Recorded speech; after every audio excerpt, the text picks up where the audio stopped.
Hello everyone, welcome to my online classroom. And today in this video we are going to discuss about the important questions of class 10th, History chapter 7, Print Culture and the Modern World.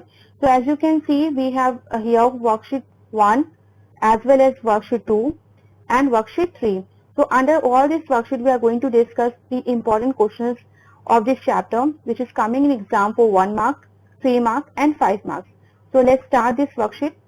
So as you know and you can see here we have the first worksheet which is worksheet 1 here, and here all the most important questions which is coming in exam for 1 mark, they all are be written here.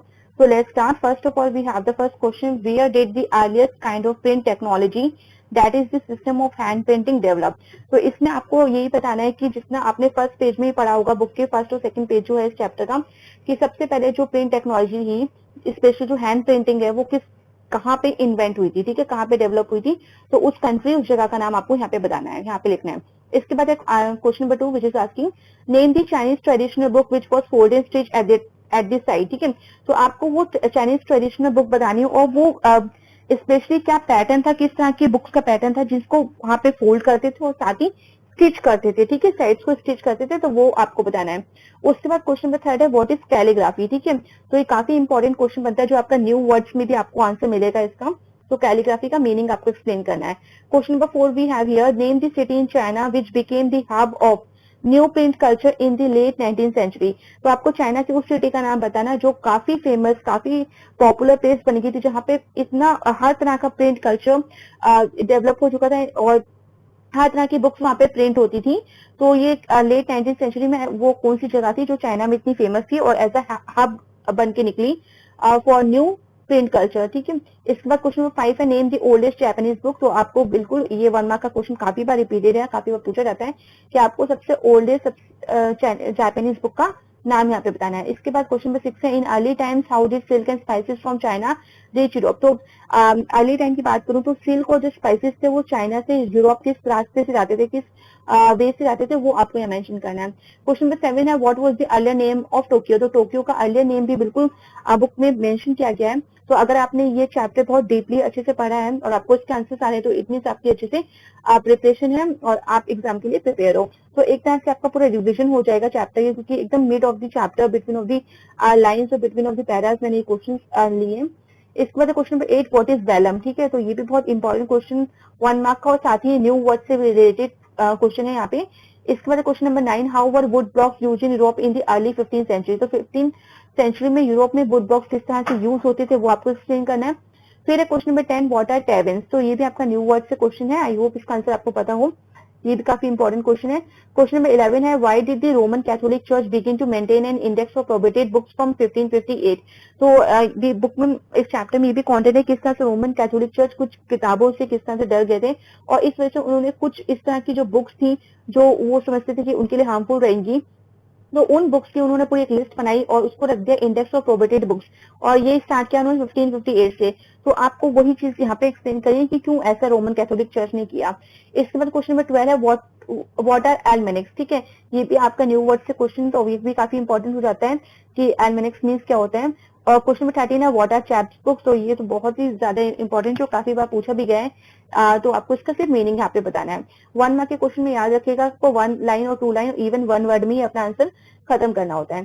Question number 14 है what is Bibliotheque Bleue in France. तो Bibliotheque blue क्या चीज थी, ये France में किस तरह से ये जानी जाती थी, वो आपको एक्सप्लेन करना है. इसके साथ ही क्वेश्चन 15 है who said the following words tremble therefore tyrants of the world. ठीक है, तो यहाँ पे आपको इसका आंसर बताना है tremble before the virtual writer. तो इसका क्या करेक्ट किस पर्सन ने ये लाइन कही थी उसका आपको बस नाम यहाँ पे मेंशन करना है. इसके साथ ही माय नेक्स्ट क्वेश्चन है 16 what was the contribution of Richard M Hoe to the art of printing. ठीक है, तो प्रिंटिंग की जो भी कंट्रीब्यूशन हुआ प्रिंटिंग प्रेस और प्रिंटिंग से रिलेटेड आर्ट ऑफ प्रिंटिंग में, तो रिचर्ड एमहो का क्या उसमें योगदान था, क्या कॉन्ट्रीब्यूशन था, वो आपको एक्सप्लेन करना है यहाँ. क्वेश्चन नंबर 17 है व्हाट वाज शीलिंग सीरीज. ठीक है, इसी तरह से शीलिंग सीरीज क्या थी, किस तरह से और किस प्लेस में आती थी, कहाँ बिकती थी, तो वो आपको मेंशन करना है. क्वेश्चन नंबर 18 है mention any one characteristic feature of an offset press. तो ऑफसेट प्रेस क्योंकि जब फर्दर इनोवेशन वाला अगर आपने पहला रीड किया होगा तो उसमें काफी सारे इनोवेशन आपने पढ़े, उसी में से एक था ऑफसेट प्रेस. तो इसकी आपको एक खूबी बतानी है. और क्वेश्चन नंबर 19 है who brought the printing press first to Goa. तो गोवा में, इंडिया में सबसे पहले जो प्रिंटिंग प्रेस इंट्रोड्यूस की गई थी वो कौन, किसने यहाँ पे इंट्रोड्यूस की थी, कौन लेके आया था, वो आपको बताना है।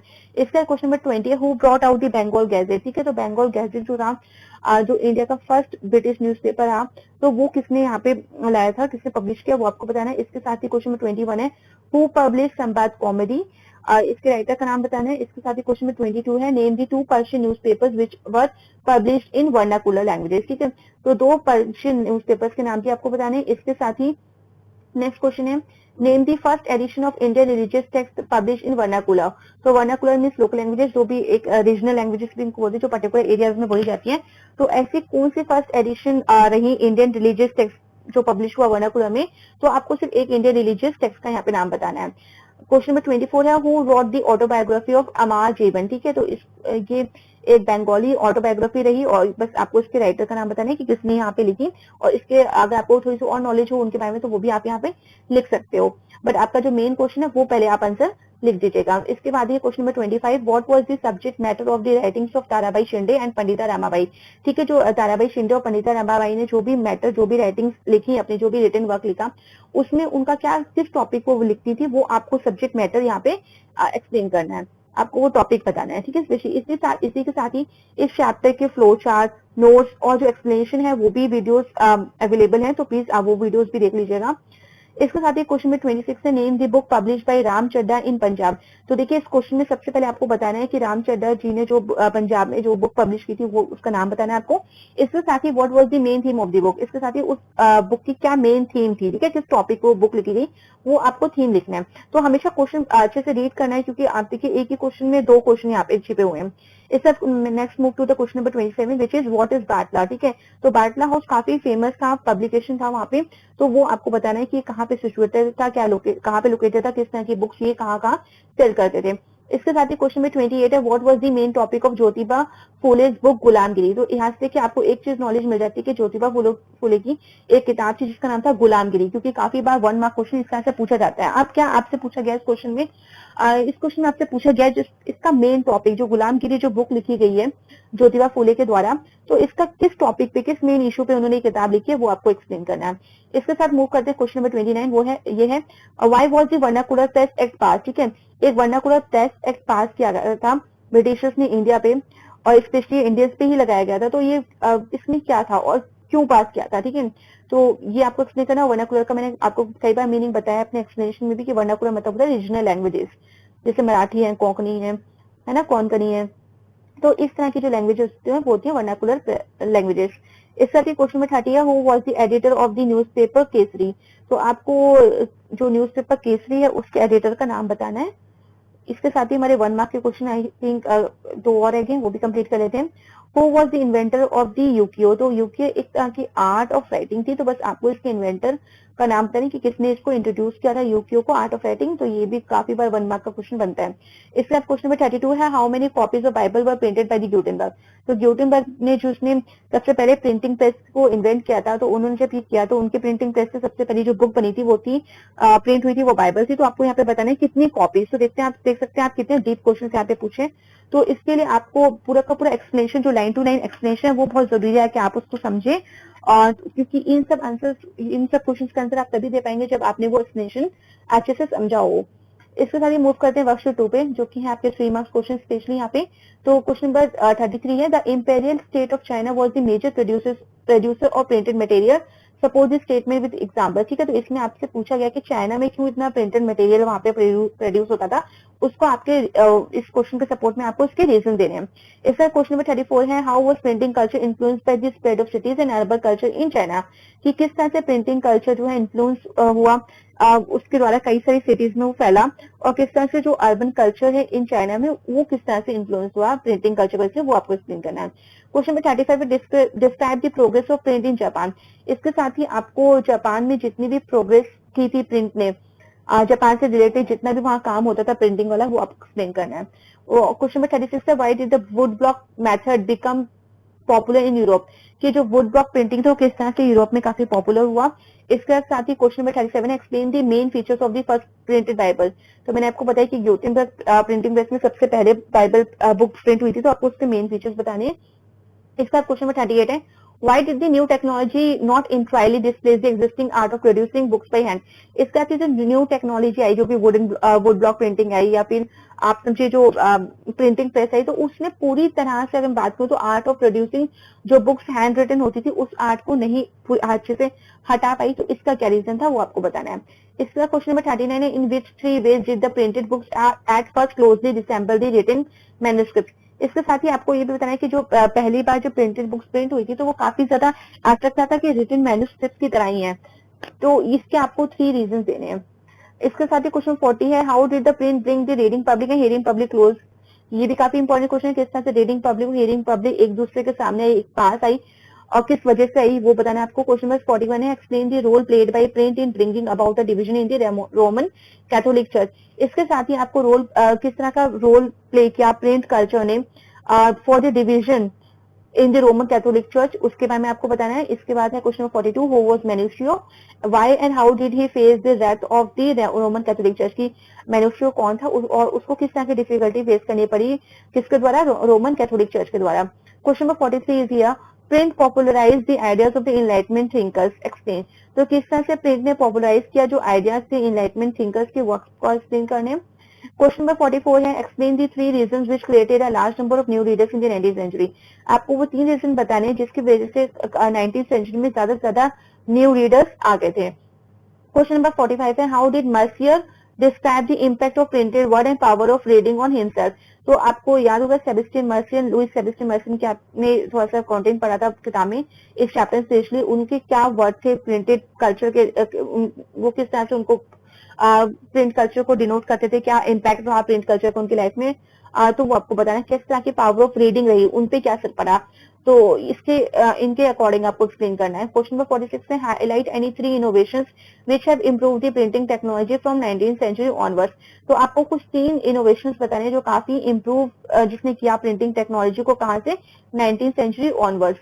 क्वेश्चन 47 है, what were the limitations of hand written manuscript in India, explain. क्या लिमिटेशंस थी hand written manuscript in India में और इसको आपको एक्सप्लेन करना है कि किस तरह की प्रॉब्लम होती थी हैंड रिटन मैन्युस्क्रिप्ट जो लिखे जाते थे इंडिया में, रिलेटेड टू उनको संभालना, उनको पढ़ना किस तरह से, तो वो आपको एक्सप्लेन करना है। इसके साथ व्हाई डिड द उलेमा अपोज इंग्लिश कल्चर, तो ये भी 1 मार्क क्वेश्चन काफी पूछा जाता है उलेमा से रिलेटेड, तो यहाँ पे भी आपको बताना है कि क्यों उलेमा जो थे वो इंग्लिश कल्चर के, इंग्लिश प्रिंट कल्चर के खिलाफ थे, उनको किस बात का फेयर था। क्वेश्चन नंबर 49 है, write the name of any 2 women writers of India in the 19th century and highlight the contribution of anyone who wrote about the different experience of the women. इसके साथ ही आपको 2 women writers के नाम लिखने India से जो belong करती हूँ 19th सेंचुरी में, जो कि इस चैप्टर में बिल्कुल क्लियरली मेंशन किया गया है, उनके नाम और उनका जो काम था कि किस किस एक्सपीरियंस को रिलेटेड लेके उन्होंने काम किया, क्या क्या लिखा, वो आपको बताना है। इसके साथ ही मूव करते हैं वर्कशीट 3, जो आपके 5 मार्क क्वेश्चन आ रहे हैं यहाँ पे। तो ये देखिए, हु वाज ग्यूटेनबर्ग, ठीक है, कौन ग्यूटेनबर्ग था। How did he invent the printing press, उसने किस तरह से प्रिंटिंग प्रेस को इन्वेंट किया।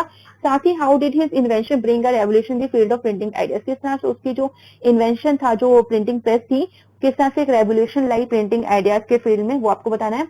देखिए, तो एक क्वेश्चन में टोटल 3 क्वेश्चन आपसे पूछे गए, इसी तरह से 5 मार्क क्वेश्चन इसी तरह से डिवाइड होते हैं, 1 मार्क, 2 मार्क, 2 मार्क, ठीक है, तो इस तरह से टोटल 5 मार्क्स बन जाते हैं। क्वेश्चन नंबर 51 पे चलते हैं। तो 51 है, explain how the print media newspapers became agencies of religious reform and public debate in India during the early 19th century. तो किस तरह से प्रिंट मीडिया और न्यूज़पेपर्स की वजह से ये किस तरह से एक एजेंसीज बन गई रिलीजियस रिफॉर्म की और पब्लिक डिबेट की इंडिया में during the early 19th century, किस तरह से इनके वजह से न्यूज़पेपर्स और प्रिंट मीडिया की वजह से काफी सारे रिलीजियस रिफॉर्म भी हुए और काफी सारे पब्लिक डिबेट भी हुए। तो इनका क्या इसमें रोल था, वो आपको एक्सप्लेन करना है। इसके साथ तो आप इनमें कुछ प्रिंटिंग मटेरियल और न्यूज़पेपर्स का नाम लिख सकते हैं ताकि आपका आंसर थोड़ा सा अच्छा लगे, क्योंकि आप जब राइटर्स और उनके बुक्स के नेम लिखते हैं तो काफी अच्छा इम्पैक्ट पड़ता है। इसके साथ 52 क्वेश्चन है, by the end of 19th century a new visual culture was taking shape, explain. तो 19th सेंचुरी के एंड तक किस तरह से जो विजुअल कल्चर था एक किस तरह से जाने लगा, तो वो आपको एक्सप्लेन करना है। क्वेश्चन 53 है, printing technology gave women a chance to share their feelings with the world outside, support this statement with any 5 suitable example. इसके साथ ही किस तरह से प्रिंटिंग टेक्नोलॉजी पूरे वीमेन को एक चांस दिया ताकि वो अपनी फीलिंग्स को शेयर कर सकें, वर्ल्ड जो एक दुनिया, अलग दुनिया भी है आउटसाइड भी, घर से बाहर भी एक दुनिया, तो उनके अकॉर्डिंग ही आपको 5 सुटेबल एग्जांपल्स, इट मीन्स आपको 5 किसी भी वीमेन राइटर्स और उनकी जो राइटिंग थी, जो भी रिटन वर्क था, उसके अकॉर्डिंग आप एग्जाम्पल देख के एक्सप्लेन कर सकते हैं। तो इस तरह से हमने सारे इंपॉर्टेंट क्वेश्चन एक बार देख लिए। इसके साथ ही मूव करते हैं क्वेश्चन 54 पे, जो कि है what was the attitude of liberal and conservative Indians towards women's reading, how did women like Kailash Bhashini Devi respond to this in her writings. तो इसी तरह से आपको थोड़ा सा एटीट्यूड बताने, जैसे मैंने आपको बताया, सोसाइटी में हमेशा 3 तरह के लोग रहते हैं, लिबरल, कंजर्वेटिव और रेडिकल। तो आपको यहाँ लिबरल और कंजर्वेटिव का ही कंटेंट आया है इस चैप्टर में, तो उससे रिलेटेड उनकी क्या सोच थी वीमेन की रीडिंग के बारे में, कि वो पढ़े लिखे या नहीं, उसके उनके एटीट्यूड के बारे में आपको लिखना है। साथ ही देखिए नेक्स्ट क्वेश्चन ये भी है कि जो कैलाश भाषणी एक काफी फेमस वीमेन राइटर जो रही इंडिया की, उन्होंने किस तरह से अपनी राइटिंग्स के थ्रू इनको रिस्पॉन्ड किया, ठीक है, किस तरह से जवाब दिया इनके एटीट्यूड को, तो वो उससे रिलेटेड आपको आंसर लिखना है। क्वेश्चन नंबर 55 है why the printed books were popular even among illiterate people. किस तरह से जो प्रिंटेड बुक्स थी वो काफी पॉपुलर रही, इलिटरेट आप पढ़े जो पढ़े लिखे लोग नहीं थे उनके बीच में भी काफी पॉपुलर रही ये किताबें, प्रिंटेड बुक्स। तो ये किस तरह से रही, ठीक है, क्योंकि उन्हें तो पढ़ना लिखना आता नहीं था, तो वो आपको एक्सप्लेन करना है कि इनके लिए क्या किसी तरह की स्पेशल बुक्स आती थी मार्केट में, और क्या काम, स्पेशल काम किया पब्लिशर्स ने और बुक सेलर्स ने, किस तरह के प्रिंटेड बुक्स पब्लिश की, वो आपको बताना है। क्वेश्चन 56 है, जो कि आपका लास्ट क्वेश्चन है चैप्टर का, what was the impact of the print revolution, mention the values associated with it. ठीक है, तो आपको यहाँ पे पता है प्रिंट रेवोल्यूशन का क्या इम्पैक्ट रहा, साथ ही आपको कुछ वैल्यूज बताई जो कि इससे एसोसिएट हुई, ठीक है, क्या इम्पैक्ट, क्या सिग्निफिकेंस रहा, क्या इंपॉर्टेंस रही, क्या प्रभाव पड़ा है इसका दुनिया में, प्रिंट कल्चर का, प्रिंट रेवोल्यूशन का। तो इससे रिलेटेड आपको ये पॉइंट्स लिखने हैं। तो आई होप हमने सारे क्वेश्चन एक्सप्लेन डिस्कस कर लिए, और आई होप कि आपको काफी सारे आंसर्स आते भी होंगे इन क्वेश्चन के। So thank you everyone, and please like, share and subscribe this channel for more updates.